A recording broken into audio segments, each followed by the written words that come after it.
What up, everybody? I'm your host, JP, and this is my co-host, Josh. Hey, everybody. And welcome back to another episode of the FilmBros podcast.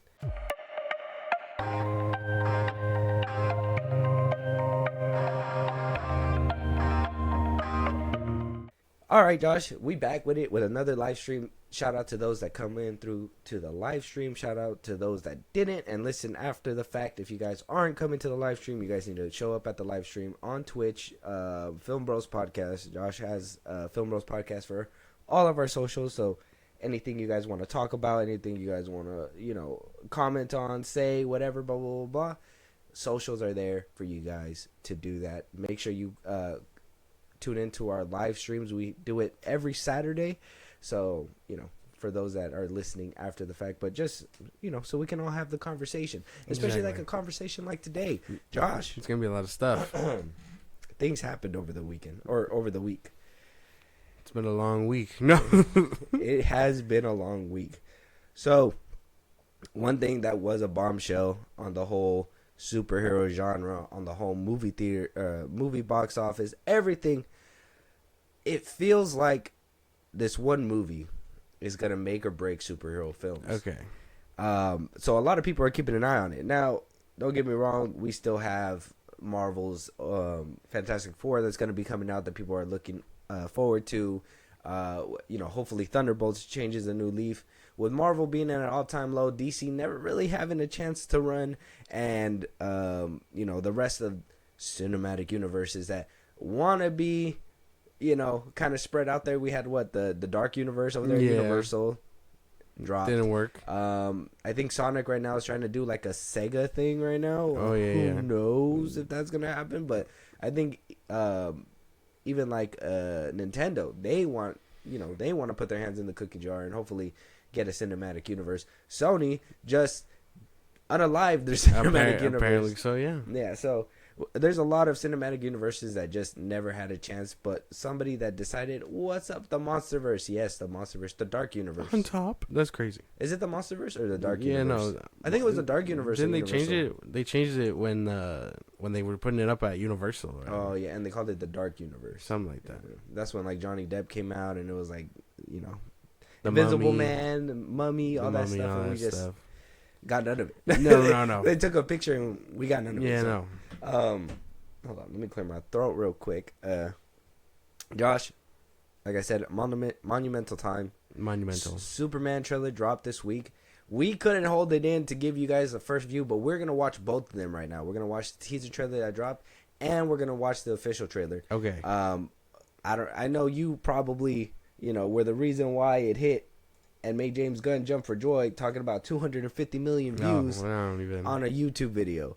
What were your initial thoughts before we jump into this? I mean, like I said, either you were watching it all the time or you were watching it none of the time. So okay. So we did see it off the. This one couldn't wait. We did watch it off the pod, and we're gonna give our reactions to you guys. But initially, I was like, I wasn't ready. In my head, I was like, I'm not ready to see this. I'm not ready to see what this concoction is gonna be. But after seeing it, it's a whole nother reaction. But up and before that, when he announced it was dropping, I was like, ugh, oh my god, I felt anxious because I was like, is it gonna be good or is it gonna be another James Gunn thing? And that's where my skepticism was. Mine was, obviously, I see it as a James Gunn thing. That's something that I think a lot of people. Obviously, when you see a director, you're gonna get something out of them, right? And James Gunn has had a certain feel, a certain look. He hasn't really been able to break out of that. So I kind of knew that we were going to get something like that, but I was wondering if that James Gunn spin would work on a character like Superman and not just on random characters that nobody knows about, right? Honestly, same. A bit when it dropped. Yeah, I stalled. It dropped, and I was like, I'm not. I want to watch it, but I'm not eager to watch it. That's something. I understand that. I think that's kind of like where I was. You know what? No, I think I was more eager because I was like, I want to know if everybody's just gonna gas this up, right? Like and they did. Some people. It was gas. Yeah. Well, you know what? Soups was gassing it up, but I figured out why, because he took a picture with them and all that stuff. Yeah. And a few months after the movie comes out, if it was shit, he'll admit it and he'll be like, "Oh, I got paid a bag to say." He's gonna chill. He's gonna chill out. It's okay. I guess it's okay sometimes. 250 million. We're about to give it some more. Josh, let's jump into this trailer, and then we're gonna go over the remarks that James Gunn said about it. We'll talk about what your thoughts are, my thoughts are when it comes to these. Okay. We'll start with the first one, which came out right before the first ever trailer. This was a teaser trailer. Now, I put this one up because there's a reason. I don't want you to think that I want to just double up on this James Gunn Superman stuff. Okay. Apparently, whatever footage was in the teaser trailer was never even seen in the regular trailer. Okay. So different cuts, in my opinion, when I watched them both, I thought there was a different feel on both of them. And maybe we can discuss why that is. Let's jump into this one first.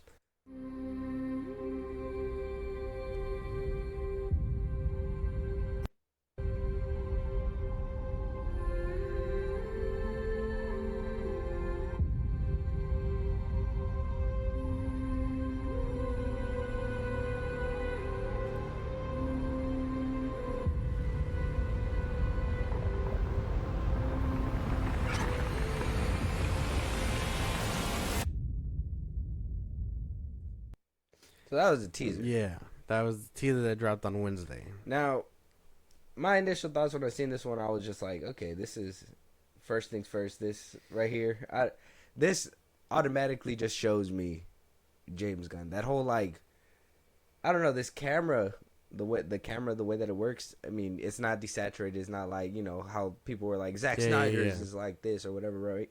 I mean. What was your initial thoughts on this little 30-second clip? I thought that it was a lot of stock footage. That the people in the streets looked weird, but he did all that, and then he gave you the cast of the movie in that first scene.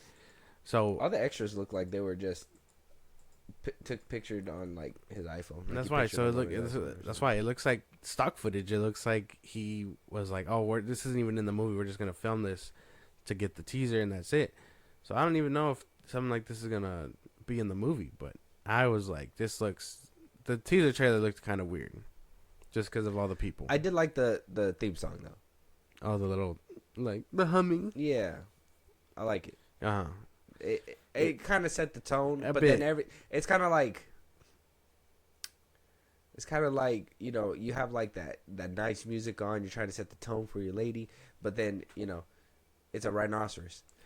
Oh my god! Yeah, I did like this theme. I like the little theme that he put up with the poster too, the little humming or whatever. Oh, yeah. Well, that's that one, right? That's the same one. It's the same one. I liked that. I was like, okay, this ain't too bad. All right, motherfucker's spitting a little bit. He's like, motherfucker's spitting. Yeah, I know.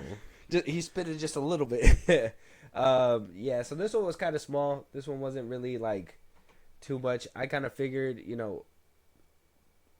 it was kind of whatever put together, so it wasn't too big of an eye draw for me. But I was still like, okay, well, if you're trying to show us get us excited, you want to put your best foot forward. You should have probably put a little bit more effort into that teaser trailer. Otherwise, it's kind of like, why'd you even put that up? Because now it just, to me, it's like, dude, a teaser for a teaser. Well, we get those all the time. That's not my issue. My issue is that the first one look exactly how you said, like stock footage, right? Yeah. So you're over here. Our first impression of watching your Superman trailer is stock footage. Yeah, stock footage. If that's the smart thing to do, and if it is, not everybody can be the. Look, there's gonna be a lot of comparing. I don't give a fuck. Nobody could be like the GOAT, where he can film something on his iPhone, and it comes out. Yeah, makes it look really fucking good. Yeah, not everybody could do that. Not everybody got that kind of sauce. Now, we are here at this trailer, right? We are here at this one, and I'm ready for this one. Now, before we walk into this, I am a Man of Steel lover. Okay. I am a Christopher Reeves lover. Yeah. I love Superman Returns. I love all the Superman iterations, except for Tyler Hoechlin. I don't know. He was kind of. I'm not saying he's the worst. I'm just saying that he needs to be how do you say, broken in a little bit more, get a little used to. You got to get used to him, right? You're like, hey, You don't look like Superman. It's Like, too late. It's too late. He gave you 4 seasons to get into him, so it doesn't even matter. I don't want to get into him. Well, there you go. See, Yeah. He's the guy from Teen Wolf for me. you're that old. Hating on the best live action Superman. Shake my No, hand. no, no. Oh, That's Henry Cavill, bro. We're yeah. not gonna have this debate. Yeah, why would you? A good mix of 78 and MOS. No, No. talking about the theme. Yeah. That's what. No, there's no MOS theme here. What are you talking about? Are you talking about the theme or are you talking about the trailer? I think it's talking about the theme. The little No, because theme, the from the beginning. Let me tell you know what? I'm not about to bust out the MOS theme, okay? Because that's just gonna make you hate everything about this trailer. And we're not gonna do it's that not gonna now. work. No, It's not gonna work. that as soon as that, yeah, none of that. Look, bro, it's old stuff. It's old stuff. Nobody wants to hear that anymore. We're in the future. Yeah, do new stuff. 2024. Exactly. We need new theme, and an original theme sounded amazing, but obviously he couldn't reuse that again. He's like, damn, he took a good idea. Yeah, he did the good shit. Yeah. So not really heard in like the MOS theme. It's great. Yeah. Not really. All right, man. But let's just get into this trailer. Okay. Before we do, Okay. I loved Man of Steel. I do too. Yeah. There's gonna be a lot of comparing. Mm-hmm. Okay. Yeah. Just so we're on the same page. Exactly. Yeah. All right.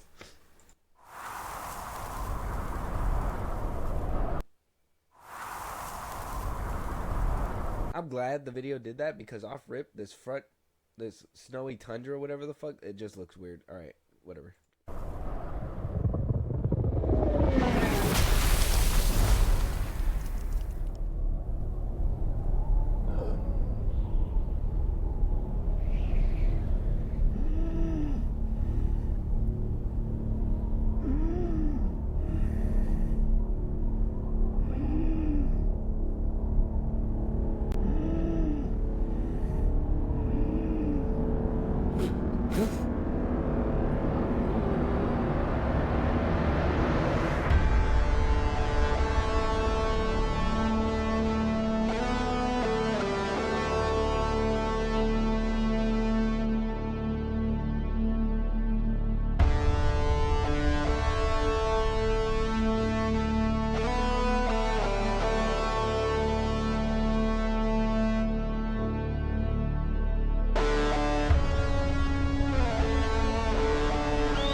Crypto. Home. Take me home. So that picture he put up a while ago wasn't fake. That shit was actually a real scene. Remember that picture, that first picture he put up of the Superman suit, and we were like, "Why the fuck did he looks put like this AI, picture?" yeah. And he was trying to hide the trunks and whatever, blah blah blah. So this was a real scene, and some people like to talk about Henry Cavill snapping necks when he was around to save the world, but homeboy's over here getting his rocks off while shit's happening out there. He's taking the sweet ass time while what looks like Metropolis is going up in smoke. He's like, "No, don't worry, baby, they got it." This is crazy. I'm having an existential crisis. Like, yeah, no. Spider-Man 2. Yeah, I don't know, man. I thought I would be able to have a lot more to say after seeing this one for the third time already. Damn. I don't even know, man. From the camera work to some of the, it's just a teaser. It's just a teaser, so I can't be too harsh. But some of the CGI and some of the camera work, it just screams James Gunn. You know what? It's so funny that the trailer has me until he whistles for his dog. Like, the trailer has me, and then as soon as he whistles for the dog, something happens that everything just kind of wobbles out. I don't know if it's... Okay, one thing's for sure, there is some of the camera work that you're talking about and all that, but is this also because we just never seen any of this, mystical stuff on, live action, and it kind of baffles us? Could that be something? I don't even know, dude. Because we've never never seen Crypto in live action. We've never seen a kaiju in a DC movie, besides maybe, I mean, if you count Doomsday, whatever. Oh well, I mean Shazam. Shazam had one. Shazam. He had the dragon or whatever. The dragon. Well, that's a dragon. A kaiju. Same thing. It's like a giant like monster thing. Oh, okay. I don't know. I don't know if it's the comic whimsical stuff. Shot of him punching is cool. Yeah. See, that's the kind of camera angle that I be telling. I would say so. JP, all this stuff is common in the comics, but not really Superman movies. Yeah, exactly. That's why. So you're telling me it's throwing us off because it's all from the comics? Like, I think it's because too comic booky. Well, that's the thing, is that a lot of the times, especially when it comes to DC, we get a lot of, what do they call it? Grounded, things that would happen in the real world, right? Like you don't see a lot of crazy mystical things unless it's, I know I said Shazam, but that's a magical super being. Yeah, you know what I mean. So it's like you kind of expect it out of that. It's kind of like if you see what's her name, the one with the magician, what's her name? Oh, Zatanna. Like if you see Zatanna, you're gonna expect a kaiju and stuff like that, because no one can let go of TDK. That's another thing too. But even then, if you think about it, even back when Michael Keaton was Batman, it was grounded. There wasn't like fanatical things or fantastical things. It was grounded. And then the first Superman too, it was grounded, pretty much so. And then we got around to Man of Steel, and maybe that was a Back to the Future moment where it's like, you guys are gonna like this, but your kids are gonna love it. I don't even know, because the way I see it is like, maybe this is just too much into the fantasy stuff, and what we had with the DCEU, it was a real world stuff, but with comic book characters in it, so it still felt kind of real. Mm.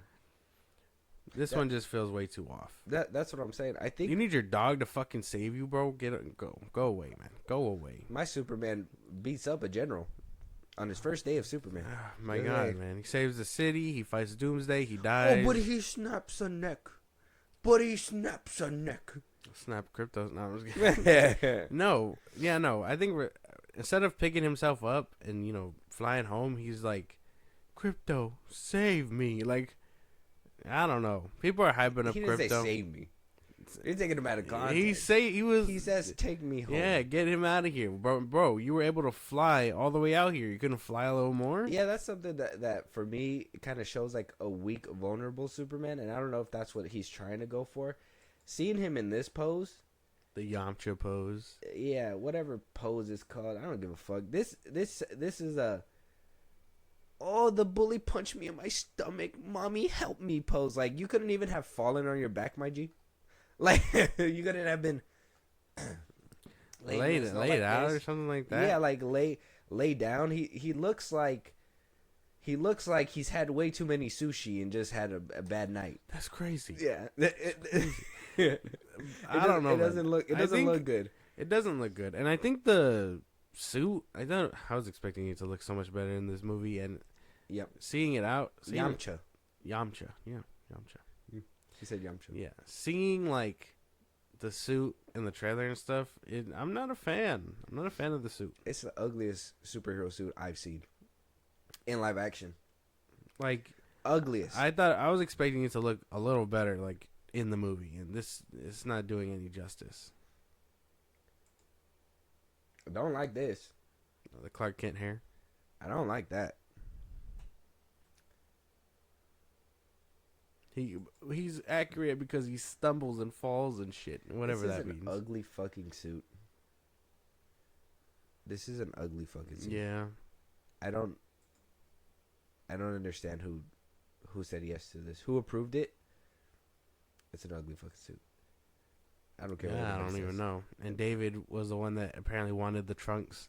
And nobody can even, like, on Twitter either, nobody can even be like, which one's better? Nobody, like, you know how, like, a lot of people compare? Nobody compares this suit to the other one except for all the Snyder cultists. Well, because it's an easy win. It's like it's a layup. Yeah. And the other people are just like, fuck you. Yeah. No. Yeah, your universe is dead. Like, what? Like, my man, I'm just talking about suits. Yeah. Like, and, obviously this movie's going to be compared to you know what? Oh, the kaiju. He saves the girl from the kaiju. You could tell because of the foot. That's like my thing too. Is that the last movie we got was Man of Steel. Now this is the one that's gonna follow it up. It's gonna naturally be compared. Now my thing is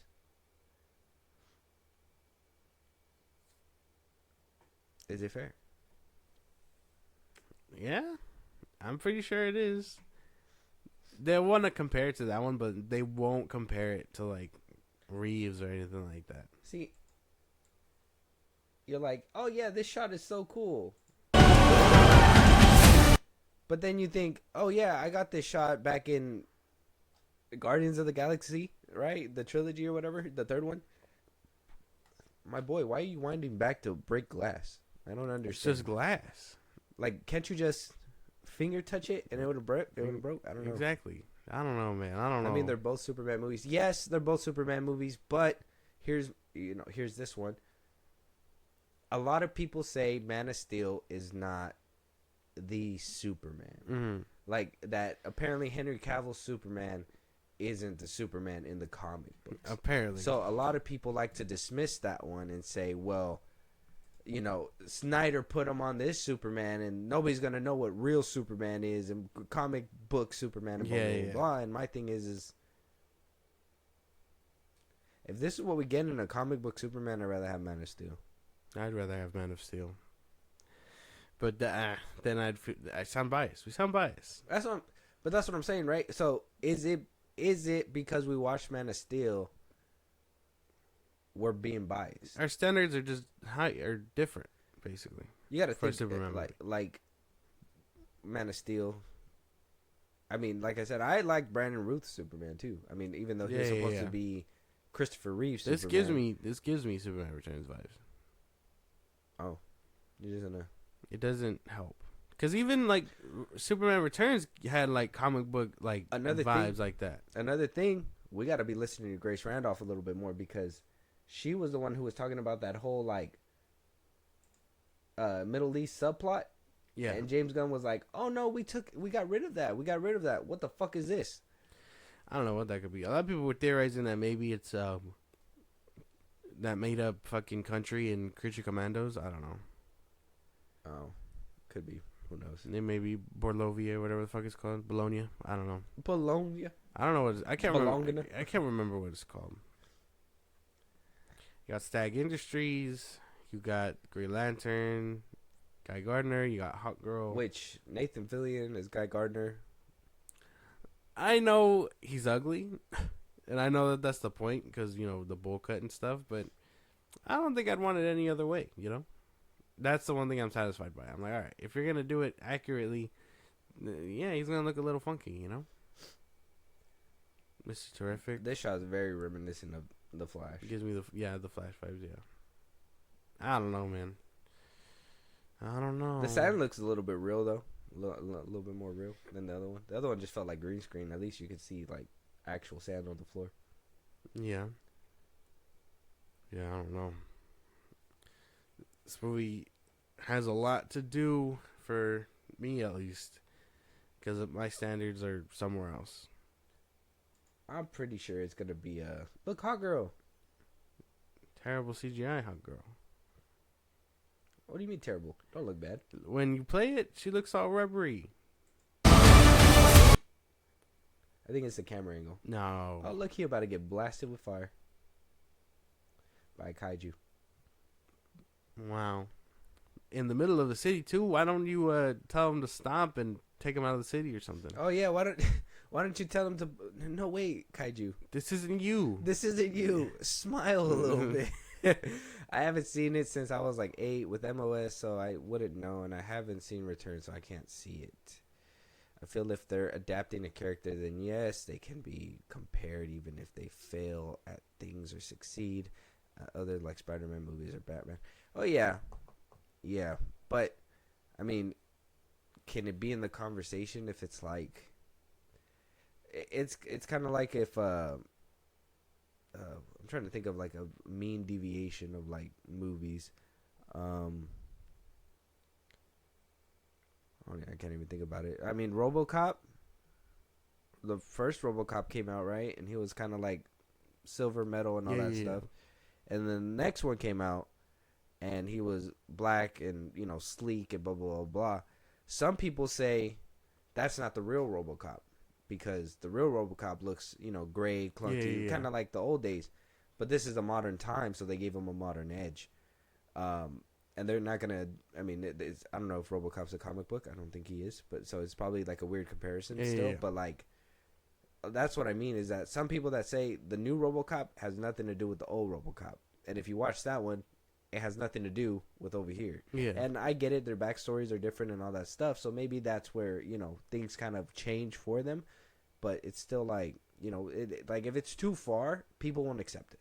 That's just the thing. It's unfortunate. Like Joker.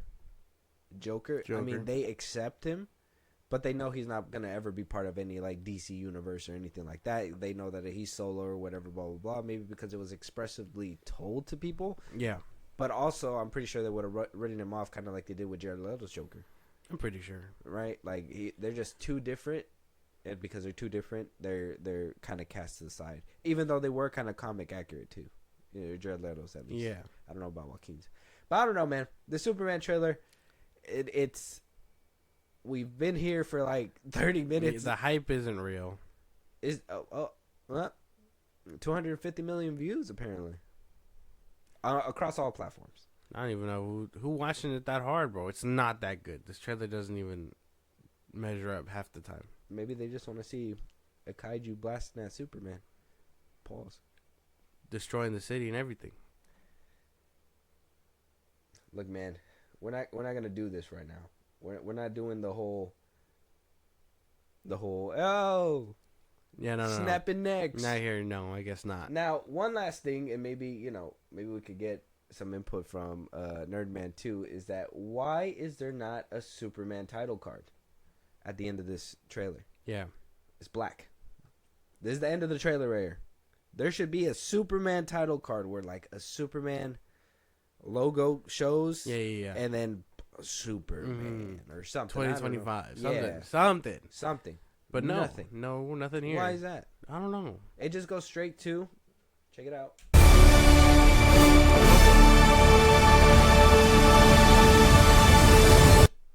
DC Studios, that ugly fucking logo that is just everywhere. I mean, it looks better now, but not in the Creature Commandos. Superman fans, I assume, probably Superman fans, but I don't know, man.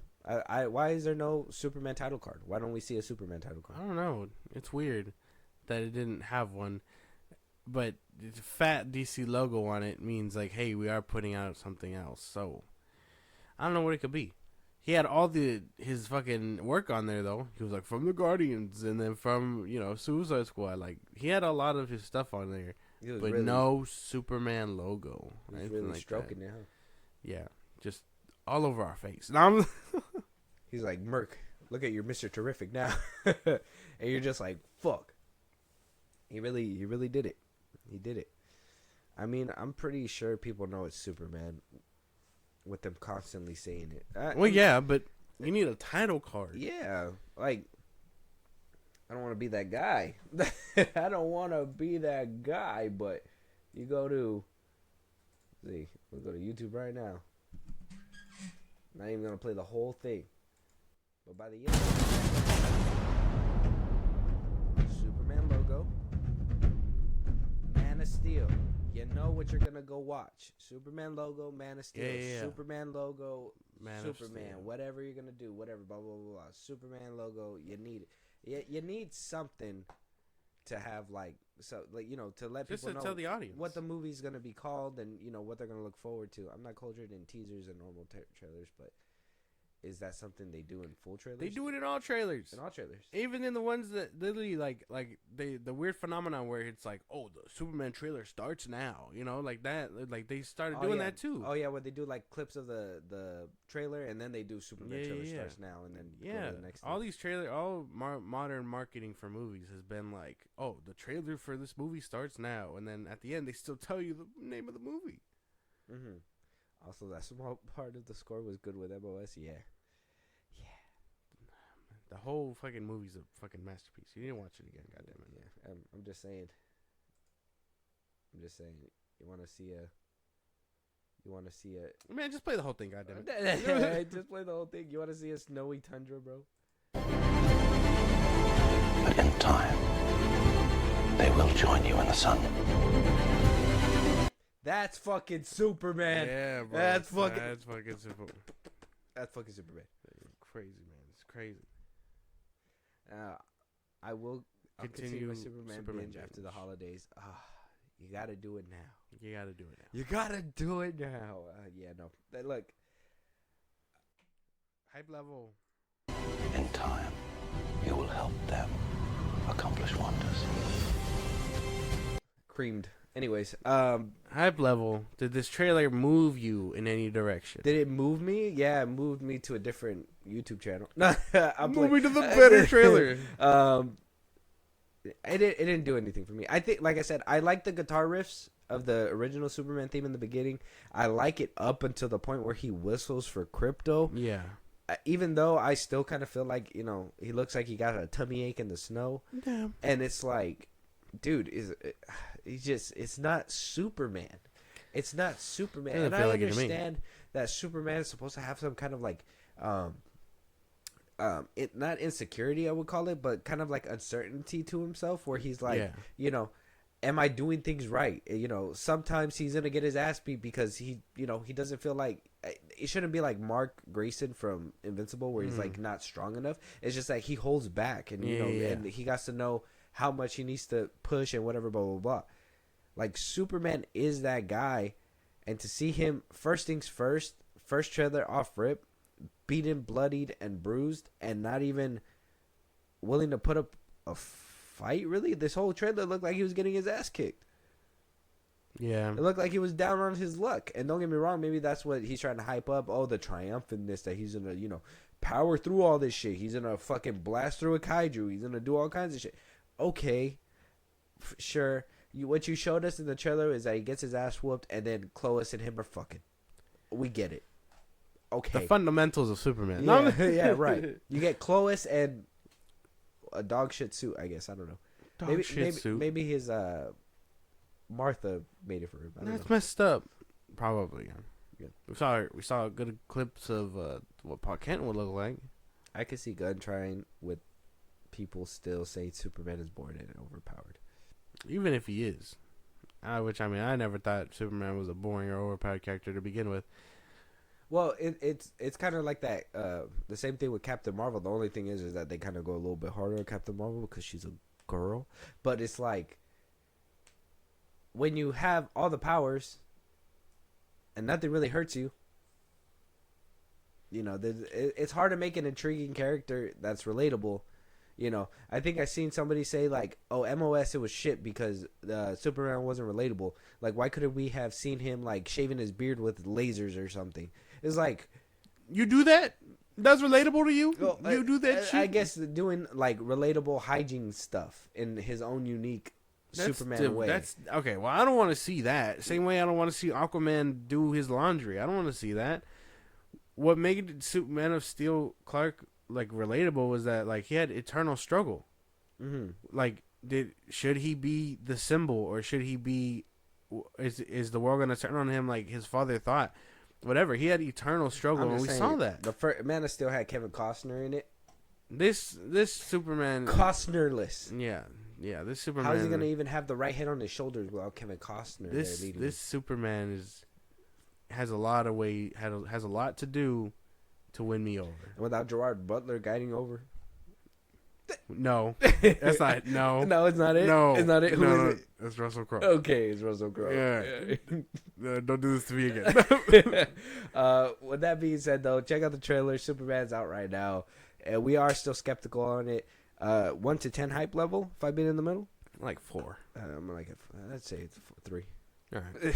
I think as long as we're 3. in the vicinity. Now, one thing I did want to talk about before we keep moving on, though, is the budget. Now, James Gunn did come out and try to debunk this, but according to Cleveland, Ohio, they spent like about $363 million on the Superman budget, even though James Gunn comes out to say that that's wrong. Oof. I didn't even. Where the fuck did the money go? Shooting in Cleveland. Because you remember when they were shooting in Cleveland too? They were like, they got a grant from Cleveland too, like $11 million or something to put towards the budget and whatever. Where did that go? But James is saying that this ain't true. 363 million. Oh God, no, that would never be the budget. But every outlet's reporting 363 million for a Superman movie. Yeah, no, that sounds like the amount you'd need for a Superman movie. No, 363. I want to say Zack Snyder did it with 120 million. I don't know what he's doing then. Let me see. Because where did the money go if that's the case? That shit. I know it's just a teaser trailer. I know it's just a trailer. I can't be too harsh. But it doesn't look like the money should have been Okay, so there. the budget for Man of Steel was 225. Yeah, not bad.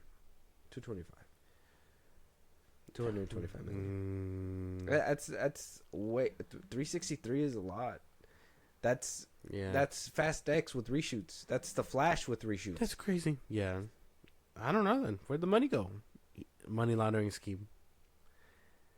Well, He's you like, know, actually, there's you no. know, when movie. you got the head of DC Studios writing, directing, doing spin-offs, writing for multiple shows. Remember that. He's just taking casting. a large portion off the top. Yeah, castings. You know, the James Gunn works hard. Apparently so. Yeah, that 11 million from Cleveland. It's his paycheck. Thanks, MGK. Right in my pocket. It's right. Yeah, that could be plausible. He's writing everything. He's doing all these things. I mean, I don't see him hiring all these different people.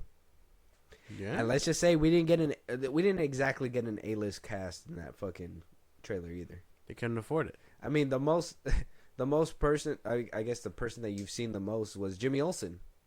I feel like I've seen him in more movies than anything. Yeah. He was like this goofy ass kid that got a bag over his head at one point. Yeah. Yeah. Jimmy Olsen. And I mean, I was showing the picture of Perry White that was floating around. Oh yeah, To, you know him. showed it to CJ, and I was like, he's the guy from Suits. I know him from Suits. Oh yeah, Suits.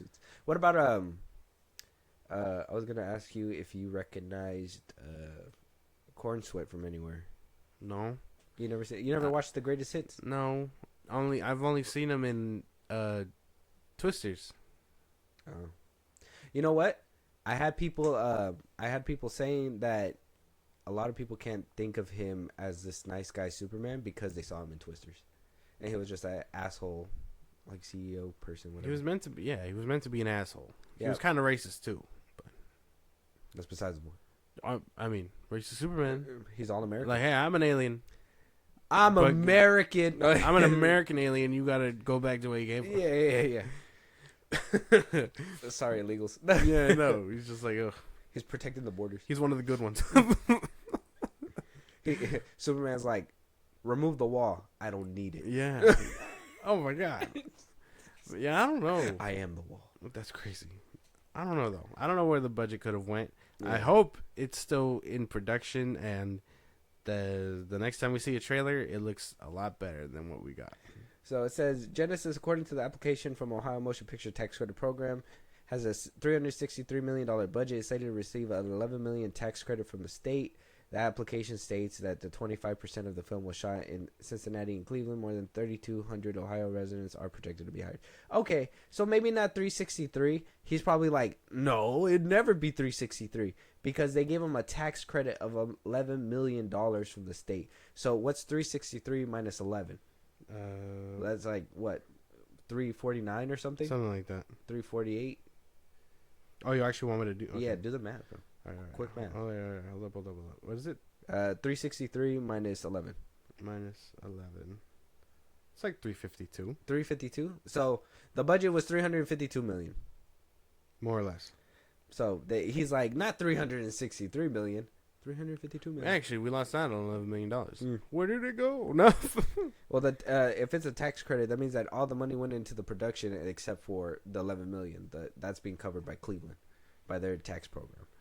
So he's probably like, oh God, that sounds like a high number, but in reality, it's not far off because they only gave him a tax write-off of 11 million. Yeah. Whatever, but he's a liar, so we don't do that. And we have his take on the Superman. We have a few comments from him talking to the from James Gunn talking to the Wrap. He's saying that he's bringing the vision of DC's Boy Scout to life, right?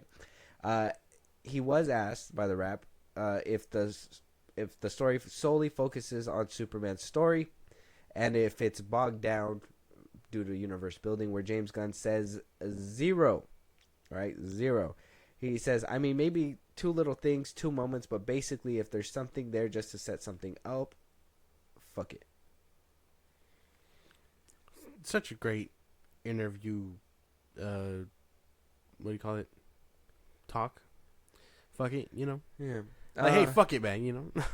And so he goes on to say, everything needs to stand by itself. I don't want somebody to go see this movie relying on anything else. If this sets up stuff in Peacemaker, which it does, then that's great. But that is never, ever, ever with me going into something that I'm going to sacrifice even a moment or a beat of the story for especially a movie. With TV, you got a little bit more latency to be able to do that, but in a movie, every beat has to be there for the movie itself. Motherfucker. So what is it? Didn't you just say that? That doesn't make any sense. Some stuff set up Peacemaker, but you're only doing it when it's necessary? That doesn't make any sense. It doesn't set up anything except Peacemaker. Yeah. And maybe a couple moments. Maybe but other than that, fuck it. That doesn't make any sense. He said, I don't go into the writing these stories with the intention of that, but if you're writing a universe, is that not your intention? Yeah. Where spin-offs go here and there? Everything is supposed to be connected. Doesn't matter who's doing what. Your integrity, you can have a Clayface horror movie, but that has to tie in to the Batman at some point, you know? Or a Batman story at some point. Like, that doesn't make any sense. Oh, yeah, no, nothing's going to connect. Except Peacemaker and Green Lantern and Mr. Terrific. Maybe a couple other Hawkeye, moments, yeah. Hawkman. So, like, that doesn't make any sense. This man just says shit. He says shit and he Very lies. sketchy for a CEO. That doesn't make any sense. That's a crazy one. That When I make read any- that too, I was trying to figure it out too. I thought it was like a misspelling or something, but if this is the way that James Gunn worded it, he's dumber than what I thought. Creature Commandos is actively, like, setting up stuff. Like setting up the Justice League. Yeah, like outside of like its own show. I don't know, man. That doesn't make any sense. He's a dummy. No, he's such a dummy. So I mean, since that doesn't make any sense, we'll keep going. We got the film starts with Superman already established in the world with existing relationships with Lois and Lex Luthor. James says we just start in the middle of the action. Superman's already existing. Lois and Clark already know each other. Lex hates Superman's guts from the beginning, although they don't know each other personally. I wouldn't say that. I'd say a reference. Like if a couple moments is a reference to what a spinoff would like take off a spinoff? What? I don't know, man. Because I think if you're referencing something, that's a little different. But if you're actively... If this movie ends and then it leads into the next project like Peacemaker, that's setting up Peacemaker. Yeah. Like, a reference is like, oh, you see Clayface in the newspaper or something. Or, you know, on the walkie-talkie, it's like, oh, Mr. Freeze is being transported to Bel Ram or whatever. Like, that's a reference. If you have a scene that actively is like, oh, yeah, I'm Guy Gardner. I'm from the Green Lantern Corps. And we also have something in space. Like, he stands there for a minute to give you all this dialogue about his backstory and what's basically going to happen in the show. That is a moment that they're using to set something up. That's like, they're quick, easy moments. When it comes to movies, a good chunk of movies like to wait till the very end to start setting up spinoffs and stuff. But if you know how to do it right, kind of like what Fahy does, which he, you know, obviously years of experience, you're able to sprinkle those little moments in between. Gunn probably got the idea from Fahy, but I'm also remembering that this is his first time running. Like, Fahy was in the trenches, but also running the studio. Yeah. James Gunn is in the trenches, manning the turret. He's also the director. He's doing so much stuff that I don't even think it's gonna like. It's not gonna be as clean or smooth transition. Exactly. Think about it like the way the MCU does it. Right at the end of Winter Soldier, they're like, oh well, we gotta still find Bucky, right? And then in Age of Ultron, they mention it, they reference that they're still looking for their missing person, aka Bucky, right? Well, and I then mean, in Civil War, I think the setup moment was when Bucky fell off the train in the first one, right? And then they referenced him towards the end of the movie. Yeah. And then that's when he was set up for the second. That's right. And so, like, that's how you set something up. And then the reference would be, like I said, in Age of Ultron, when they're like, how's their missing person case? And he's like, oh, nothing's panning out. There you go, yep. That's a little reference to something going on outside of the movie. Yeah. That's going to lead to something else. But an actual setup would be like what happened to Bucky on the train. Exactly. Like, that's like, if we in Superman, for whatever reason, saw Lex Luthor, like, experimenting or whatever, and then we see a capsule with, like, Superboy in it, that clearly sets up something. Mm-hmm. Like you see Shadow at the end of Sonic 2. Yeah, that's setting up something. Mm-hmm. So if you're setting up Peacemaker, even though it's a post-credit scene, but you're gonna get something crazy. Like like that's what I'm saying. That doesn't make any sense. Yeah, so they're right in the middle of it with Lois and Clark. He also says that all previous DC media influenced the movie. He does say that I think that obviously the original Donner movie influenced me, but there's also a lot of things that this isn't. Like, I'm not making a Donner type movie. It's very different from that. Gunn specifically cited All-Star Superman as a major comic book influence, noting its Silver Age feel and science fiction approach. Oh, wow. All right. Science fiction. Lex Luthor is going to be the brainiac behind everything then, right? He's going to be making whatever. Mm-hmm. A lot of people think the suits when they're shooting at Mr. Terrific is Lex Luthor suits. Like his war suits from All Star Superman. Oh, that'd be kind of crazy. Yeah. He said that he took a lot of the flying scene inspirations from Top Gun Maverick. Okay, not bad. We shot a lot of our action with actual drones flying in and around Superman and the people that he's flying with, engineer, whoever else that he's fighting up in the air. We got these really small, crazy drones now. We got some of the best flyers in the world here who are working with it. Okay. That, man, shout out to Michael Bay, bro. Just fucking really, really bringing the drone thing to life. Because, honestly, not a lot of people were using drones. And then when he used it for ambulance and everything, that's when everybody just started was like, oh, shit, you could do drones, like crazy camera work with drones. Michael Bay's the fucking visionary. But nobody wants to give him his flowers because he did the Transformers movie. Just because he blows shit up, dude. It's crazy. Yeah. James Gunn does whatever he does, and people ride the fuck out of him. So it is what it is. And then we get the word on why the trunks are on Superman. Okay, here we go. So he did say that he wasn't on the classic trunk side. That's what James Gunn says. Whatever. I don't believe anything this man says all the time. So he was on the no trunks team for a while, but what changed his mind was a conversation with Corn Sweat. Okay. David said something to me that really affected me. Gunn says Superman wants kids to not be afraid of him. He's an alien. He's the incredibly powerful, could be considered scary individual. And he wants people to like him. He wants to be a symbol of hope and positivity. So he dresses like a professional wrestler. He dresses in a way that makes people unafraid of him. That shows that. Kind of corny ass shit. Are you not afraid of wrestlers? I knew you were going to reference Family Guy. Bay is the blueprint. He is the blueprint. Are we? Okay. Wait. Wrestler? I'm afraid of a wrestler. Are you afraid of wrestlers? Not really. Like, you know, what was preventing him? What was preventing him from being like, "Oh, wrestlers, right?" And then throw a mask on him, like like fucking just Rey Mysterio.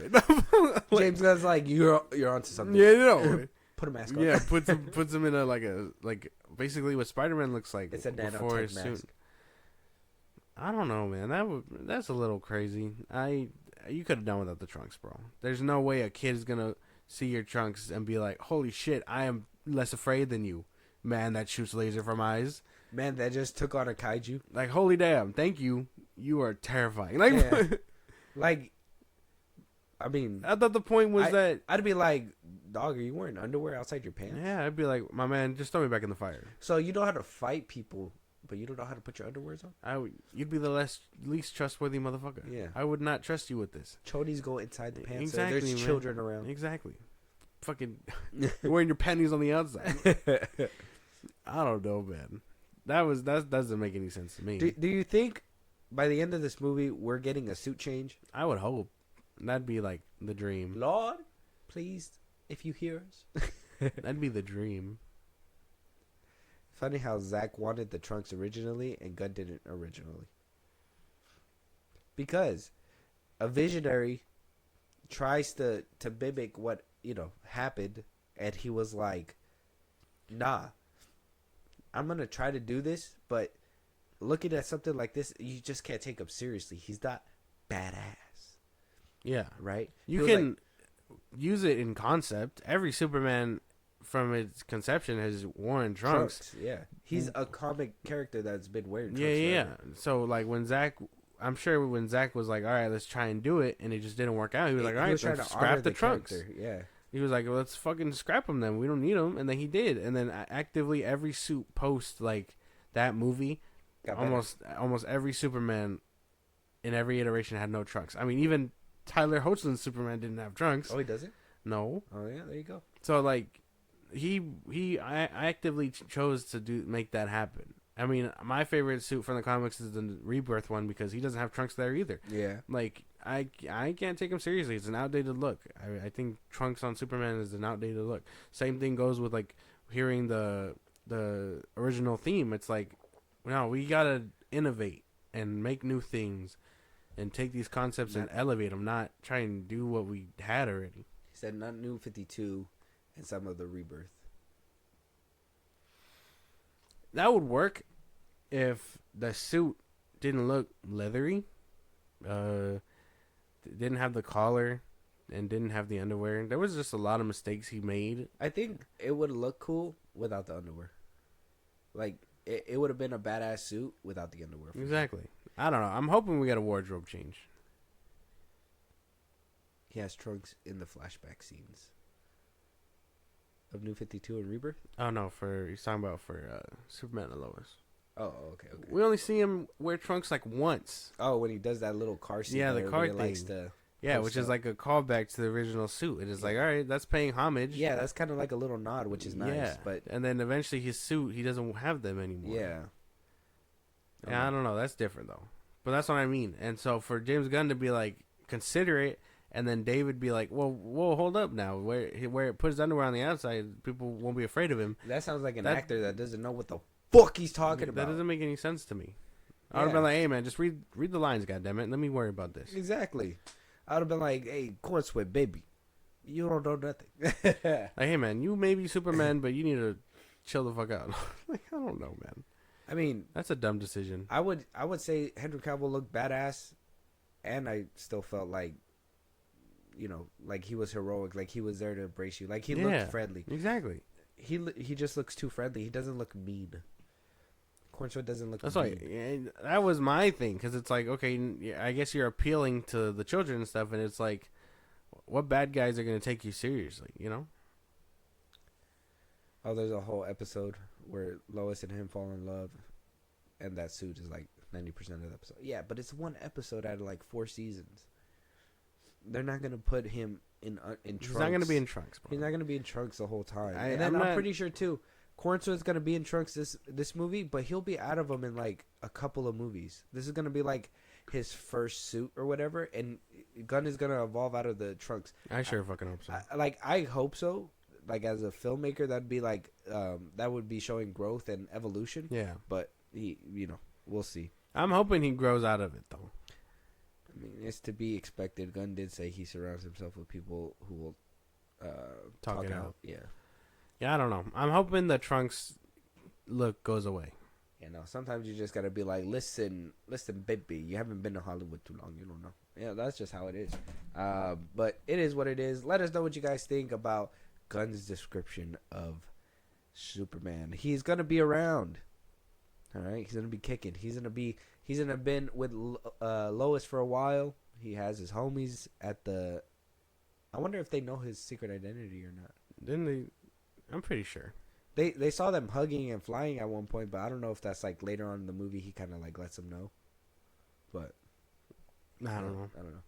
Let us know you guys' thoughts though. A James Gunn film, Superman, releasing July 11th. We have to wait for another trailer, of course. We will be watching this movie closely, but I don't think we're getting anything until maybe like the Super Bowl. Yeah. So we'll have to wait for that. Moving on, Matt Reeves out here giving a positive update, but at the same time, not really. Saying that the Batman 2 script is almost done, that they're finishing the script and it will begin shooting next year. Now, with this being not done yet, and last time we talked about this, I think he even said too that he's still touching it up. I do believe, if it's true, if these rumors are true, because there's a lot of behind the scenes talk that apparently Pattinson wants to be part of the DCU, that they want to merge Matt Reeves' Batman with the DCU, and that they will fit perfectly, blah, blah, blah, blah. But James Gunn's opposed to it. He's like, I want to kind of do my own Batman for my own place. And so, James Gunn wants it, but Matt Reeves wants to be away. So hesitant. Robert Pattinson apparently wants to, and so does James Gunn. But Matt Reeves wants no part of it. Mm-hmm. Is this a sign saying like, hey man, if you're not going to be part of my DCU, then you're just gonna have to wait your turn? Is this Matt Reeves dragging his feet? Is the Superman or is Batman Part 2 canceled? I don't know. I'm pretty sure he's just dragging his feet. He doesn't want to be associated with any of that mess. I mean, the first one did pretty good. I know a lot of people make fun of it and say that it didn't hit $1 billion, that other bullshit, but it did pretty good, like money wise. So I think if he continues and just makes a banger sequel, it'll be great. But I think people that want them in the same universe are kind of delusional.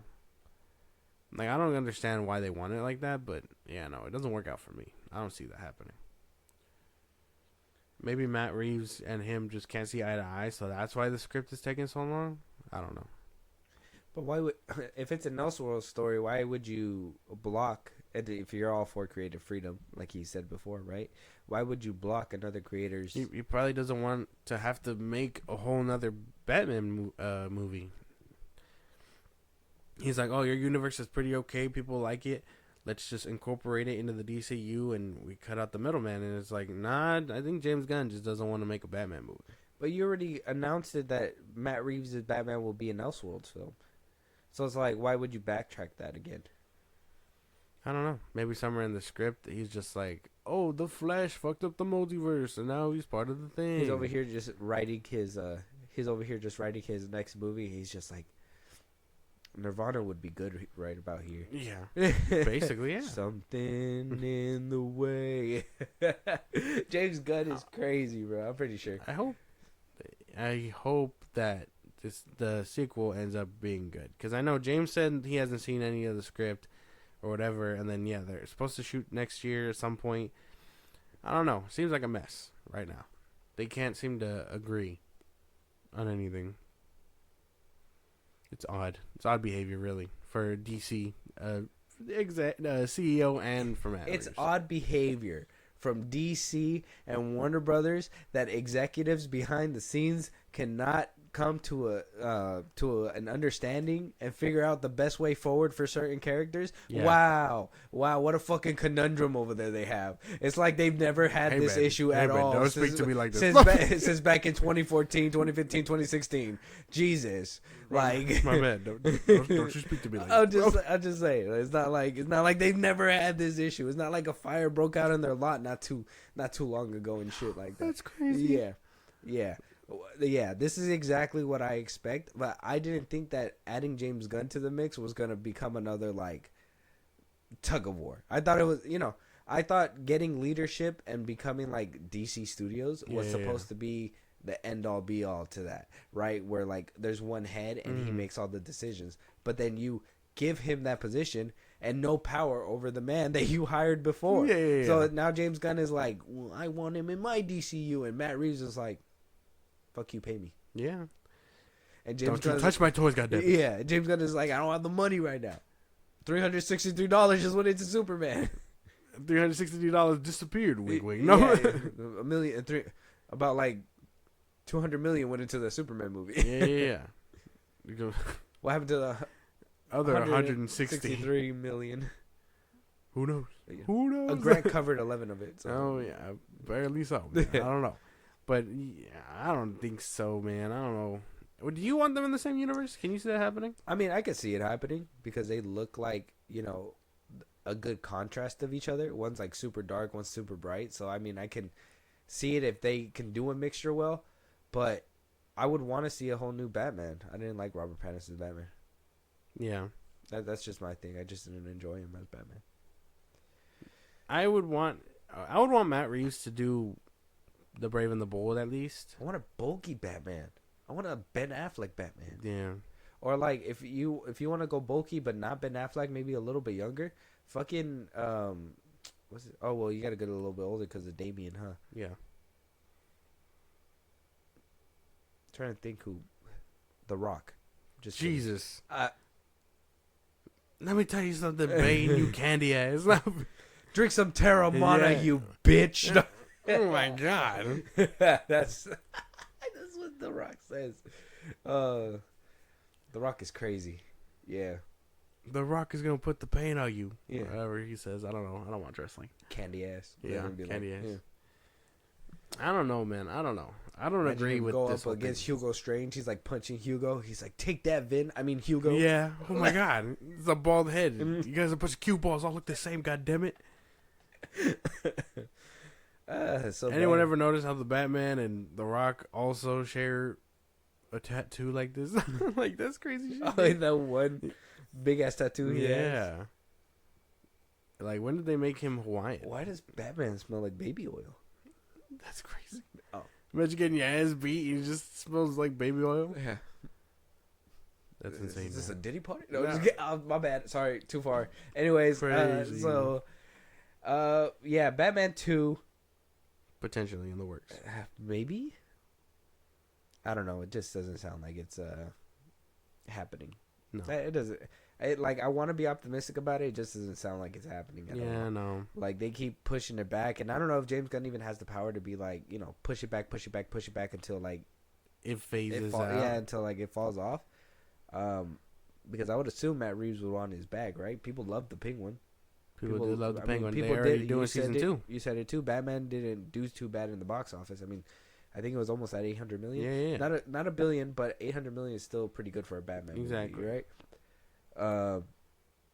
Yeah, I don't know. Let us know your guys' thoughts. Though this is gonna be an ongoing thing, but yeah. It's not like they've had this issue before or anything. That's right? foul, man. Don't do them like that. Yeah, dude. Moving on though, J.K. Rowling causing some trouble for As Warner usual. Brothers Discovery and the BBC.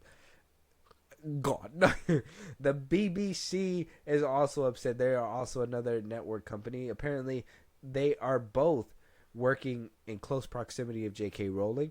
Warner Brothers Discovery with the new Harry Potter TV series that's going to be releasing probably 2026, and then also the BBC over here premiering season 6 of Strike, which is based on Robert Galbraith novels. Rowling is an executive producer on that series as well. A lot of people are giving her some backlash, saying that both companies are not respecting the DEI policies, and causing some uproar in the trans community because they are refusing to work with J.K. Rowling, or they are refusing to let go of J.K. Rowling. Because apparently J.K. Rowling has been upping the ante on her anti-trans rhetoric. Yeah. She's like, hey, there's no diversity here. Let's all keep it, as white as the Klan. I mean, as white as we can. Yeah. That was crazy. Yeah. So she's. I mean, this bitch she just stands on 10 toes.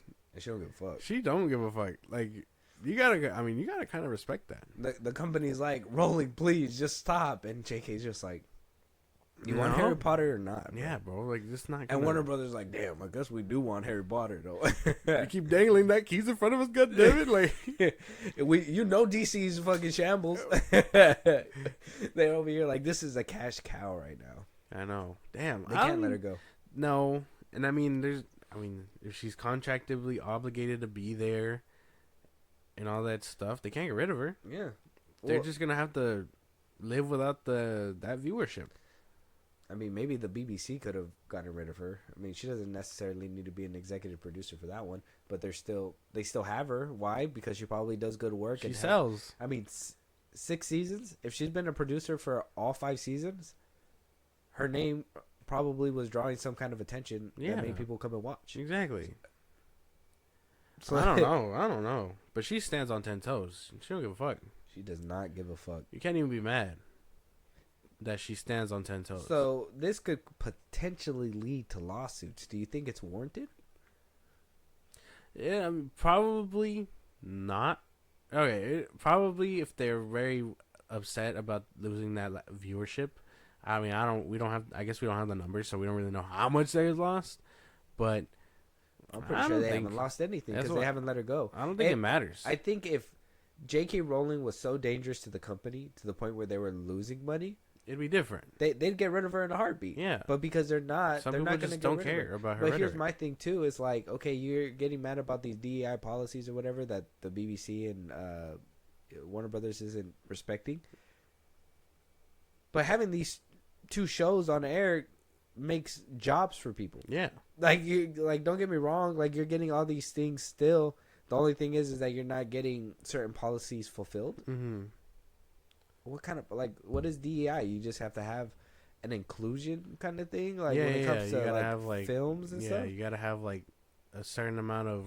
So you're forced to include people that you probably don't feel fit in this. Yeah. In this thing. Yeah, you gotta have a certain amount of people of color in your stuff. And this is what I mean, where I think companies are just not giving a fuck nowadays, because also Disney, on the other hand, on the other side, they completely cut a trans storyline from their new animated show Win or Lose. Yeah. Apparently they have the show where they have a bunch of different kids on the baseball team, and they have a episode specifically that comes out and shows that this child is trans and all this and that. They completely cut it from the Pixar show. Okay. And a spokesperson came out and told the Hollywood Reporter, saying that when it comes to animated content for younger audience, we recognize that many parents would prefer to discuss certain subjects with their children on their own terms and timeline. That adding that this decision was made several months ago. So, Warner Brothers sticking with J.K. Rowling, I could probably be like, that's a money thing. They're probably just, they're succubuses and they're just trying to suck every last drop out of it, and they don't give a shit how they do it. Disney pulling these kinds of things, which they've been in hot water before about it. Yeah. I think the whole the Buzz Lightyear case and all that. The Buzz Lightyear case, but they didn't cut it. They didn't cut that one. I think they said they cut it out of a different movie. I don't remember which movie. It was the Strange World or something like that. Oh, Strange World. But they did have something in that movie that made people not want to watch it. Yeah. So a lot of people show Disney that this is not what they want to see. They don't want to show their children this kind of stuff. And so they're opting out. Is this a new tidal wave of just studios not giving a fuck? They're just fuck the DEI stuff, fuck all that extra nonsense. A lot of people call woke, right? We're just going to go back to telling stories as they should. I mean, are we moving the pendulum back? That's my question. That should be happening. I mean, I'm not opposed to these stories being told, but yeah, there is a time and a place to tell them. You know what I mean? Yeah. No one is gonna watch this show, this Disney one or whatever, and then want to show their kids this. But now you gotta address the elephant in the room that there's a transgender kid in it or whatever. Mm-hmm.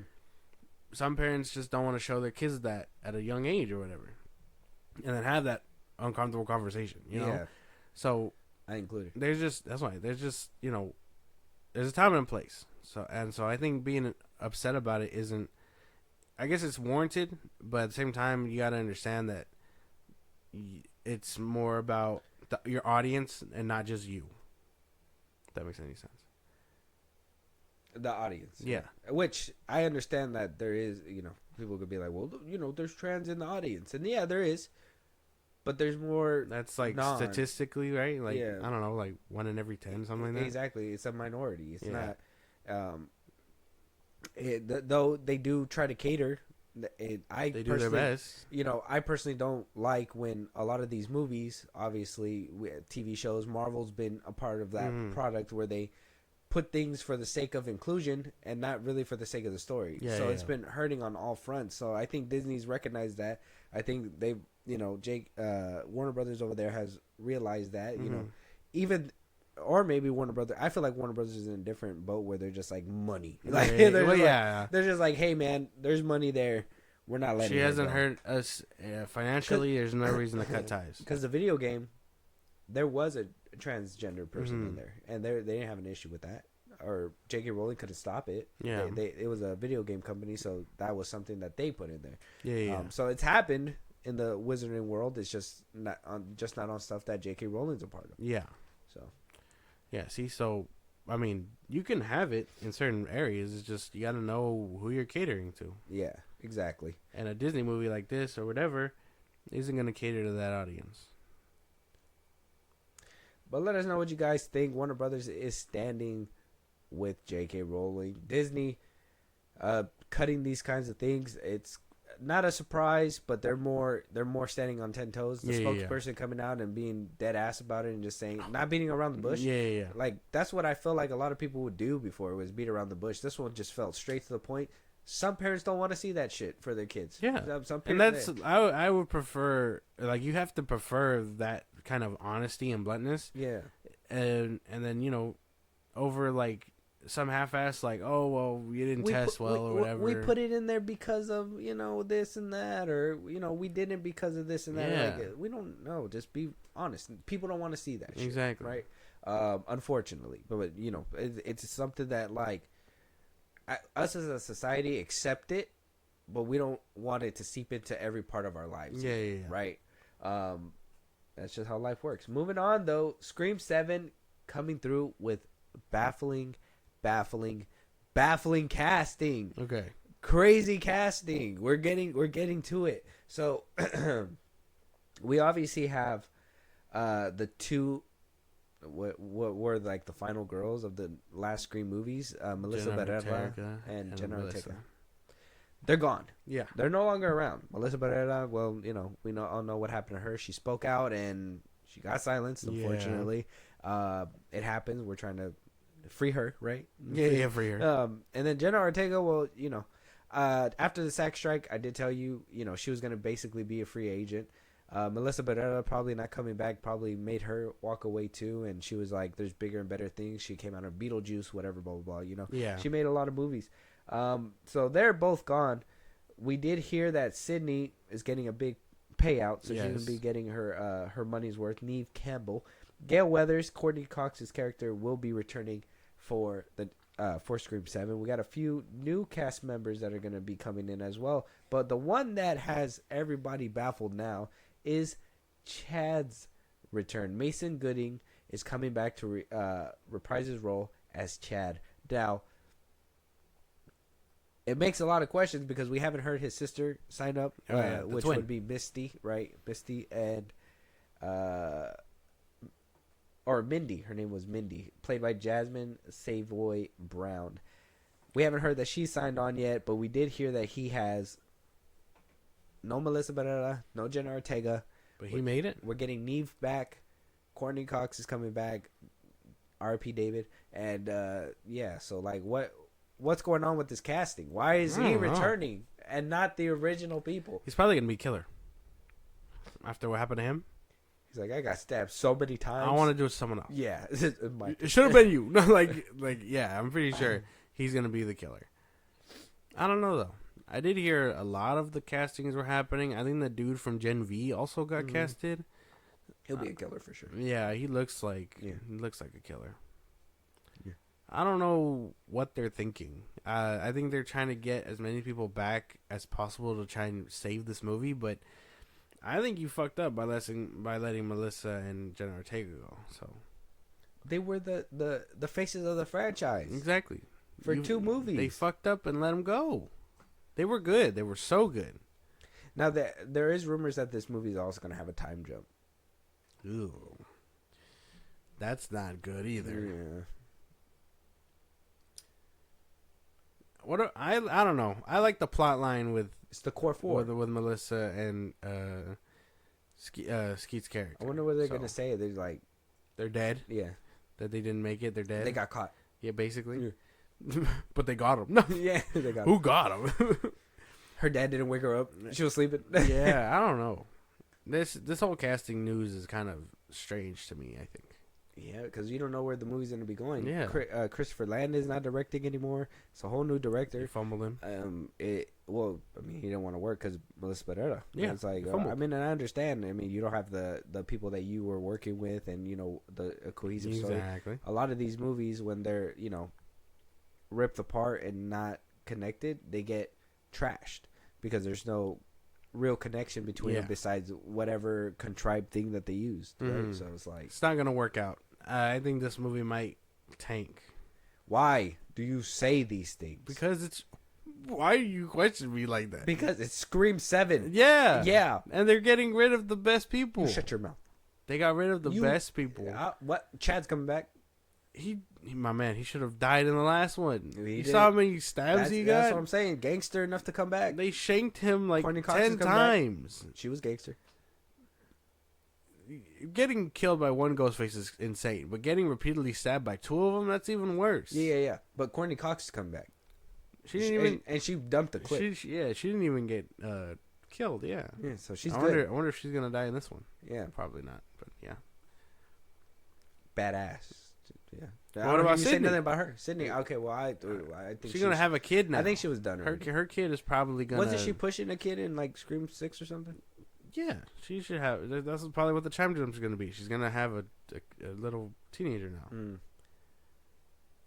I don't know. It's like, I'm here for your child, Sydney. Yeah, I know. It's like, who the fuck are you now? You are a generational ass killer, my man. Trying to get my kids now? I know. I don't even live over there anymore. How'd you get over here? My man.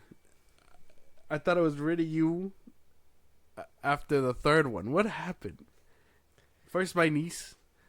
I don't have this many family members. Like, what do you mean? I don't know. I'm pretty sure it's gonna be like her kid or her kid's friend, something. Shit's bad, bro. That's why they're getting all these teenagers back. They're not gonna be after Sydney anymore. She's past her time. I'm saying I think she should have died a long time ago, but She might die in this one. probably not. She's gonna have a whole. They did not pay her this fat check. She's to gonna have an revive the RDJ moment. franchise. She's gonna be like, "I am Sydney." Are they gonna be like, I am Ghostface takes off Oh, Sydney mask? Missed opportunity. Yeah. Fuck. But yeah, something like that. Oh man, I don't know. This movie sounds already like a train wreck. Yeah, you're gonna see Stu come back in the post-credit scene. Fine, I'll do it myself. Oh shit! Sign me up. Oh. Immediately. Scream 8. That's the one I'm looking for. Picks up TV from his face. No, He's been under there this whole time. never got out. He's just older too. He's just like, fine. Like, fuck. This hurt. This hurt for damn near 20 years. 40. Shit. Well, the time jump probably 50. Who Yeah, knows? yeah. Oh my god. Okay, well, Scream 7's jumbled up. There's a lot of casting that's not making any sense, but it seems like they're mixing all generations and then adding a new couple stars, seeing if it's gonna work out that way. Who knows if they're just gonna replace the core Probably. 4? Yeah. Who knows? What if Chad comes in and is like, I used to have friends? friends, yeah, they were my core 4. Yeah. And you guys are my core 4. 4. If I was Ghostface and I managed to be in that motherfucker, I'd be like, you first. Ghostface is looking for the bushes. I'm killing all Yeah, y'all. I know. This is crazy. Where's the sawed off? I ain't playing no games no more. This knife ain't doing shit. Let us know what you guys think. Scream 7 is another mess. It will be another mess for sure. Well, hopefully not. Fingers crossed. Praying for the best. Right? Moving on. Dude, AI. AI is crazy, right? AI is crazy. First things first, we have Lisa Kudrow criticizing Tom Hanks for the use of AI in the new movie here. Now, I did see this movie. I've told you about you said it was good. It's really good. AI is something that I found out later on. You know, they use a lot of de-aging technology, but now they're using AI, and I didn't know that this movie was one of like the first movies after the SAG strike to kind of push AI in that direction. They did an amazing job. Like if you see the movie, did an amazing job. Look good. That's but good. Lisa Kudrow is saying that movie is just bad for business, because they said they shot it and they could actually shoot the scenes, and then they look at the playback of them as younger. It's ready for them to see. All I got from that was, this is an endorsement for AI. It's not like, oh, it's going to ruin everything, but what will be left? Forget actors. What about up and coming actors? They'll just be licensing and recycling. Where were you about a year ago? That doesn't make any sense. If they were like, we've already been over this talk with AI. If they want to use it, they have to use it responsibly, and they have to pay for it out of their own pockets, basically, to use the software. Yeah, like they're using it in a way to scan your face and make you look younger and all that stuff to tell a story that needs to be told. That's not a problem. No one's saying take it away and take it away to use it against new actors or nothing like that. No, this was a creative decision done by Tom Hanks and stuff to tell this story that had to be told. That this seems like an exaggeration on her part. So you don't think that they'll just, Tom Hanks dies, they'll just AI a Tom Hanks character one of these days? No, I don't they're think like, so. He's dead, and on his 10th anniversary, they're like, Mission Impossible 10, Tom Cruise returns. You said, okay, well, you said Tom Hanks, and then you said Tom Cruise. Oh, sorry, Tom Cruise. Tom Cruise. I'm talking action star. I'm talking like if he were to die, yeah, and then they're like 10 years later, they're like, Tom Cruise comes back in Mission Impossible 10 as an AI or whatever. They use AI voice. It's still him, his likeness or whatever, but they just use AI to do all that stuff. If they go through the right channels to make it happen, I don't see why not. It's kind of like that thing what happened with Christopher Reeves. Everybody spazzed out for the 10 seconds that he was on for The Flash. Yeah. It's disrespectful. So then, that's what she's based. That's her position. That one was disrespectful in the fact that they didn't even ask the family members and stuff, and it looked terrible. Okay, but that's what I'm saying. That's what she's saying, is that it's going to be licensing and recycle. So they're going to keep doing this. Tom Hanks, if they can use him and just AI him to be younger, what about just casting somebody who's younger? Right? Like Depends Tom on... Hanks, they CGI'd or they AI'd his face throughout the whole movie. Instead of doing that, they could have used Tom Hanks for the old scenes and a younger actor for the younger scenes. Mm-hmm. But instead, they opted to AI his face throughout the whole film. Yeah. So it's kind of like, that's what she's saying, that they took opportunity from somebody who could have done a Tom Hanks impression and stuff like that and been played in the role. They're being raw. There's a whole reason for Tom Hanks doing all that. It seemed like he wanted it authenticated from the jump. Imagine how weird it would have been to have the one camera angle, the way the story's told, and then it's not Tom Hanks, and then boom, it's Tom Hanks. Like that'd be kind of off-putting, wouldn't it? I will say, for the movie, and in your defense, how you're saying it is that, yeah, for that movie specifically, it was hard to keep track of certain characters, so it was a lot easier when it was those characters and they looked like themselves, old, young, whatever it was, because of the one angle that it was. So I could kind of see as a creative choice why they did that, to not confuse the general audiences. But still, even in a man called Otto, when they could have CGI'd Tom Hanks like that, they used someone younger for Tom Hanks. I mean, but then the same people same thing with Lisa Kudrow. Was she saying Grand Admiral Tarkin? Yeah, see, but they didn't. That's what I'm saying. They apparently haven't called those people. Well, that's what I'm saying. Where is it? Well, I guess in this case, it's Tom Hanks signed off and said it's okay, but it's like, when is it robbing from people. That's that's what I'm thinking her position is. When is it robbing from? And I could see that position. I think AI is going to become that weird thing, kind of like there was a TikTok going around where like this new show from Netflix, and we're going to talk about them right now in a second, called La Palma. They're using AI, and apparently in order to make it more watchable, when they dub the voice to a different voice like Portuguese or whatever, AI automatically fixes the mouth to speak in that language. So they record it in English. That's smart. But then when AI does it in a different language, it's talking like if they're pronouncing the words lips aren't being dubbed over. It's actually moving. So that's another backlash that they're receiving right now. Netflix right now as well. Dan Lin, oh my God, Dan Lin is crazy for this one. Apparently, reportedly used at a like Christmas party, a Christopher Nolan AI voice to announce things as a party trick. That's fucked up. That one's kind of fucked up. You couldn't just get Christopher Nolan for that. That one's kind of money you'd pay. But that's the thing, right? You'll be able to recycle, reuse like nothing. I mean, we've heard AI Tupac tracks, AI songs from Drake, whole new songs, or Kendrick or whatever, whole new songs that they just put through AI and it's like rap like Kendrick and they do it and it's easy, or rap like Tupac and they do it, whatever. Blah, blah. Yeah. See, in those aspects, it feels disrespectful because that's why we had a whole SAG strike. They're alive and well, and you could have asked them to do this. Those are the things that I find are crossing the line, like because you're actively replacing the person that's alive, when you could just ask them, "Hey, can you do this for me?" And if not, announce shit yourself. Like that's the weird part.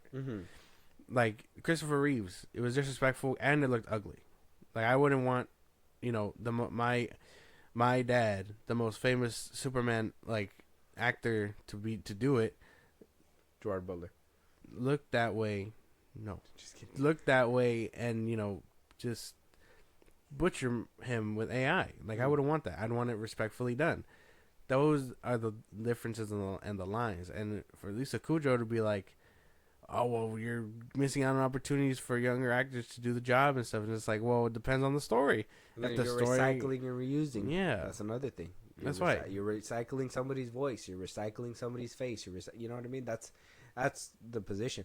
And I see it. And maybe this is, like I said, back in 2023, that's why the whole SAG strike stuff happened. But AI is becoming prominent in our society. There's a lot of things. I mean, even at my own workplaces and stuff, they're using AI and stuff. So, I mean, AI is becoming this prominent thing where we're going to have these conversations. And it's going to get a lot worse, especially, after the SAG strike, we're going to have a lot of conversations of people suing because they used AI instead of opting to use actors or there's gonna be we're gonna hear one day that somebody didn't come back for reshoots, they used AI to fill in those reshoots. Yeah. I could see that happening. Yeah, it's gonna be getting to that point. Feels like an ego thing to not get a young actor. That's a different. That could be a thing too. I don't even. I think, but for the case of here, I think for the story, for the sake of the story, and not getting the general audience confused, I think that's why they did it. But I can see that too, where it's like an ego thing. Where I feel like Tom Cruise would do that as an ego thing. It's like nobody can play me. I'm gonna play myself. Yeah, I mean he would. It just depends. But I don't think that disposes from the actual getting younger people to play a younger version of you somewhere down the line, I'd like to see it happen with John Wick. I'd want to see them, try and do him younger. I don't know about you, but I kind of like when they get actors that look like their older counterparts. Cause I'm just like, how the fuck did they find them? Yeah. Right now, I told you already, I'm watching Yellow Jackets, and they jump from their older selves to their younger selves, and they got the cast to look exactly like each other. You're just like, how the fuck did they even do that? And I like that kind of stuff. They didn't have the money to AI them, I guess, as younger. Yeah. It's a TV show, but I mean, that stuff is cool to me to see. But I do understand when AI is going to be used, and maybe help out a little bit. Like that whole what's that one? The Netflix one with Joe Pesci and Robert De Niro. Yeah. That one should have probably been get a younger actor, get younger actors to play. Probably, them, so I don't know. But there should be a line kind of like that where it's like shouldn't be ego, but if it's for the story, it makes sense. But at the same time, when Lisa Kudrow's thing is when is it for the need of the story, and when is it that they're just recycling, reusing, and just it'd be cheaper to just AI them or whatever than get a whole new actor to pay for it. Yeah, I don't know. I think it just depends on the story you're telling. Because you still see younger actors do it all the time. I mean, I watch Cobra Kai, and the dude that plays Kreese, older guy, obviously from the original movies, they flash back to him when he's younger, and I mean, it's not him CGI'd, It's like they actually actively like get people to try and look like that, and I think that is impressive too. I mean, best example we saw that they are genetically combined, but like when we saw the what's his name, the dad and his son in the Godzilla show. What was it called? Oh yeah. I can't remember what it's called. Wyatt and his dad. Yeah, I forgot him. But yeah, that for the show. Back to back, yeah, because he played a younger version of him, and he played the older version. Exactly. So like, see, you can do something like that, and I mean that's probably not the best example because they're genetically, Oh, Legacy of Monsters. Yeah, it's called. Yeah, Monarch. Kurt Russell and Wyatt Russell. Yeah, I mean that's like I said, bad example because they are actually related and genetically related. So like, but I mean you could do that, Yeah, but that's like perfect casting. Yeah, because I mean you literally got somebody that looks just like exactly. You, so, way to go, Russell, for your strong genes. But yeah, I understand her POV. I think AI is going to become more integrated into stuff, and where we thought it was going to be more of an outrage, it's more of a now it's going to be more of a what's going to be fair, what's going to work here, what's going to work there, and how we're going to use it in the fairest way possible to help out not only up and coming actors but older actors that been around for a while. Yeah. Interesting stuff. Can't wait to see what happens next in the world of AI. It's great stuff. If you haven't seen Here, I'd say watch the movie. I think it's really good. Even though they do use AI. Let us know what you guys think. Lisa Kudrow could be tripping, but at the same time, I think she kind of spinning a little bit. She kind of spinning just a little bit, but at the same time, I do feel like she says things for attention. Yeah, a little bit. Because it's like, where you been at? Yeah, you just kind of pop up and be like, actually, I got something to say. Yeah. She's like, fingers raised back here. Moving on, though, we do have a few trailers in the background. First things first, we got an A24 movie coming from Alex Garland, his next film after Civil War. Ugh. Called Warfare. he's not letting go of the war stuff. Okay, he's going from Civil War to Warfare. I don't know if this is a sequel to this film. I don't know if it's what if it's just another war piece. Yeah, but what that face that you made says, "Geez, Alex, let it go." Yeah. Is that what it is? Or? Yeah, I mean, I didn't like Civil War. Was just, I mean, it had good performances. It was just boring. I was bored, so I don't know if I'm looking forward to this one either. No. Don't hate on Alex. It's too late. It's been done. Well, let's check out the trailer. Maybe it hypes you up. All right, maybe. Maybe it hypes you up. Maybe. Civil War hyped you up, right? No. Oh, like the trailer? No, it didn't. No. Oh. And then the movie just It sucked. Okay. Well, let's jump into it. Let's see what happens. Okay.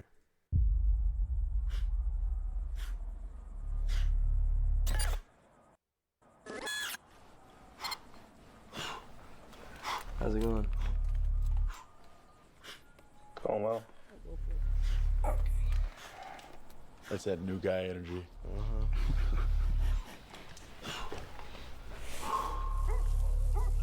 Oh, he's back. That's the fourth fucking time he's done that. So you're peeking at probing. Speaking with serious intent to probe. Alpha 2, we might have guys starting to move on our position. Copy, we're getting a buildup of activity here too. Yeah, I definitely see weapons at this point. Yeah, we have definite massing. That look good. That look good. Don't say nothing bad. I like war movies, man. I mean, I don't know. That look good. I don't know about that one. That look. Will Porter. Maybe it's Joseph just, Quinn. Yeah, Joseph Quinn. the Joseph. I told you I'm on the train. The Quinster. The Quinster. I don't know, man. Maybe it's just Will because Poulter. Yeah, no, I understand the casting is Alex probably Garland. great. Yeah, all right. Yeah, all right. But I think it's just because it's the same guy that did Civil War that I find it hesitant. But I feel like this trailer got me a lot more hyped than the other one. Maybe. I don't know. Well, the other one, you were a fan of that one too, and I mean that movie just disappointed. It's because you don't like thought provoking stuff. That's right. That movie was You don't like it. that movie was not thought provoking. What do you mean? I'm just saying, if y'all missed the plot in the first few minutes of the movie because they literally tell you that, obviously some thoughts needed to be a little provoked. All right. Yeah. But yeah, no, I don't know, man. This one didn't seem like my cup of tea. This is my cup of tea. Yeah. Obviously, man. My slice of the pie for sure. Yeah. I like these kind of movies, and seeing that a war veteran is kind of giving this story out from his memory might be interesting. Might be interesting. I don't know. I'm about it. Let us know you guys' thoughts though. A24 dipping into that war category hard with Alex Garland at the forefront. It looks pretty You good gotta to stick me. to horror movies, man. I'm sorry. Joseph Quinn. Shut up. Joseph Quinn. Joseph Quinn is in the movie. Will Poulter. It looks good. Check out the trailer. Let us know what you guys think. Moving on, we do have the Karate Kid trailer. All right. Legends. It didn't help that you did that, and Yeah. I heard you pop. Yeah, I popped. The audience didn't hear that, but Oh, he yeah. did like a weird crane kick, and several snaps were heard. It kind of hurts. Right Yeah, now. I think I need a doctor. No. Yeah. Oh man, Karate Kid Legends. We do know that it's loosely connected to Cobra Kai. I don't know how well it is. You've seen the show, Yeah, I've seen this. so you can kind of let us know how connected it might be. Yeah. The original actors are supposed to be coming in. Jackie Chan's supposed to be here. Jackie Chan, the dude that plays Daniel, and we're getting a new kid. Yeah, a new actor as the Karate Kid. new Let's check out Karate the Kid. trailer. Sony, don't disappoint me. Craven just came out. Let's check it out.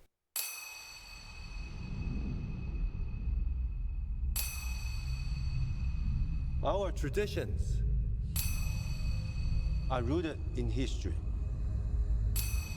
Kung Fu, karate. The tree grows strong.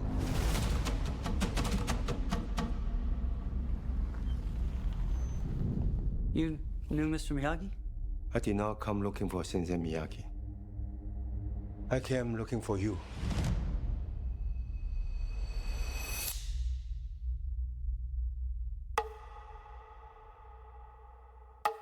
In life, you have only one question. Is it worth fighting for it? Or not? Lee means to me what you meant to Sensei Miyagi. That looked good. It looks pretty cool. That looked good. That looked pretty I'm cool. with that. The little jump kick at the top of the ladder, that was pretty cool. I'm with this. Nothing will ruin my high. Not even you. Cobra Kai? It looked like he was in the same City? city with Los Angeles. No, that looked like New York. No, wait, no. It seems like Jackie Chan's going to Los Angeles for Daniel. That's where he lives. Oh, gotcha.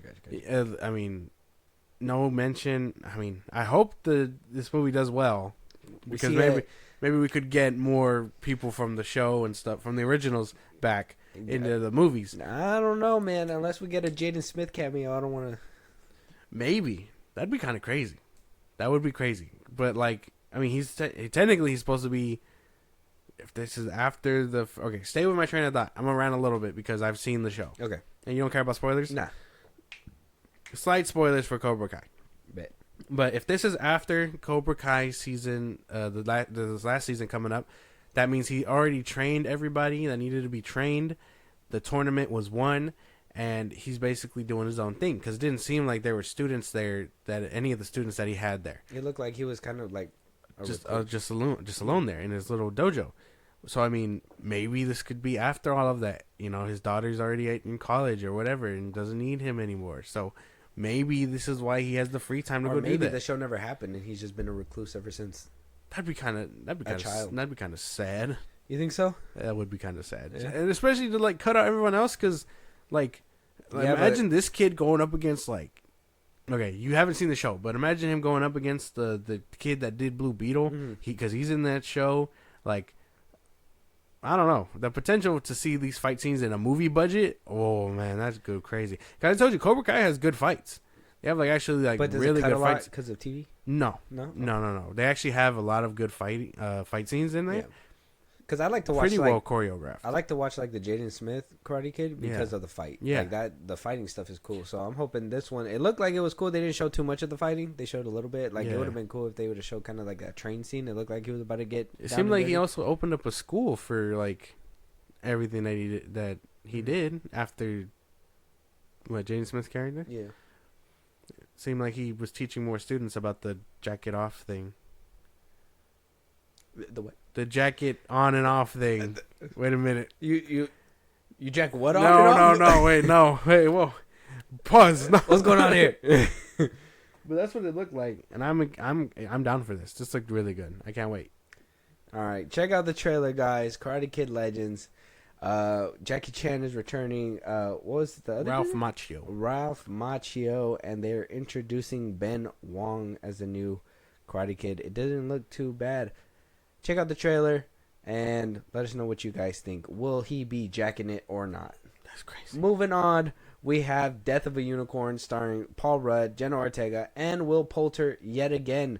Not sure what this movie's about, but we will find out relatively soon. I don't know if you've seen that trailer too, that Jack Black and Paul Rudd are also doing like a Anaconda thing. Yeah, it's supposed to be like a comedy thing where it's like they saw their favorite movie and now they're gonna go out there and find an anaconda or some shit. I saw that. Yeah, he's like, we're doing a movie or whatever. You know how Jack Black talks.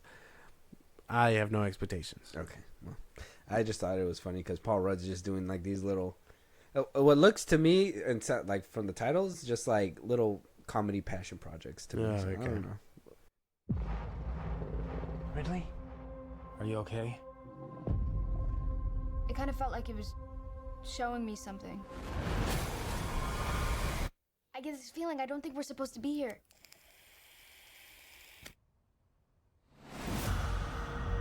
The Leopolds donated this entire nature preserve.